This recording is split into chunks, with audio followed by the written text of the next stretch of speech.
અમદાવાદની પ્લેન ક્રેશની દુર્ઘટના બાદ અમરેલીમાં પણ લોકોમાં રોષ જોવા મળી રહ્યો છે અને એવી ભીતિ સેવવામાં આવી રહી છે કે ત્યાં પણ આ પ્રકારની પ્લેન ક્રેશની દુર્ઘટના ફરી એકવાર સર્જાઈ શકે છે। પાયલોટ ટ્રેનિંગ સેન્ટર ત્યાં કાર્યરત છે અને એક બનાવ ત્યાં ઓલરેડી બની ચૂક્યો છે। તેવામાં એ પાયલોટ ટ્રેનિંગ સેન્ટરને અન્ય કોઈ શહેરમાં ખસેડવામાં આવે તેવી સ્થાનિકો માંગ કરી રહ્યા છે।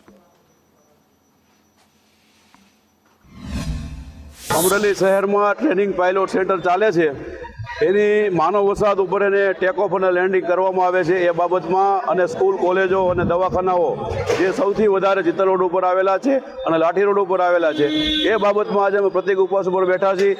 જો આનો રૂટ ચેન્જ કરવામાં નહીં આવે અને માનવ વસાહતથી દૂર લેવામાં નહીં આવે તો આ ઉગ્ર આંદોલન બાબતમાં કદાચ પાયલોટને પણ એરપોર્ટને પણ ઘેરાવો કરવામાં આવે, એરપોર્ટનો રનવે પણ ખોદી નાખવામાં, ત્યાં સુધીની અમારી તૈયારી છે। લગભગ 5 મહિનાથી આ પાયલોટ ટ્રેનિંગના જે 2 કંપનીઓ અહીંયા પ્લેન ઉડાડે છે માનવ વસાહત ઉપર, એને બંધ કરાવવા માટે અમે લગભગ 8 મહિનાથી બધા કલેક્ટર સાહેબને અરજી આપીએ છીએ, રાજકીય નેતાઓને પણ કહીએ છીએ, પણ છતાંય પણ આ બંધ નથી થતું, એટલે અમે આજે પ્રતિક ઉપવાસ આંદોલન ઉપર બેઠા છીએ। અમરેલી ઉપર મોત જજુમી રહ્યું છે કે પાયલોટ શિખાઉ પ્લેનો 2 કંપનીના ચાલી રહ્યા છે તે માનવ વસાહત ઉપર ઉડી રહ્યા છે, તો અમે બંધ કરવા માટે, મતલબ કે અમરેલી માનવ વસાહત ઉપર બંધ કરવા માટે અમે સૂચના આપીએ, પણ એ લોકો અમલ કરતા નથી। અમે 30/12 આવેદન આપેલું કલેક્ટરશ્રીને, તેનો કોઈ પણ હજી અમલ કરવામાં આવેલ નથી। તો અમરેલી માનવ વસાહત ઉપર ન ઉડે અને બારોબાર ખેતર નદીઓ ઉપર ઉડે એવી અમારી માગણી છે।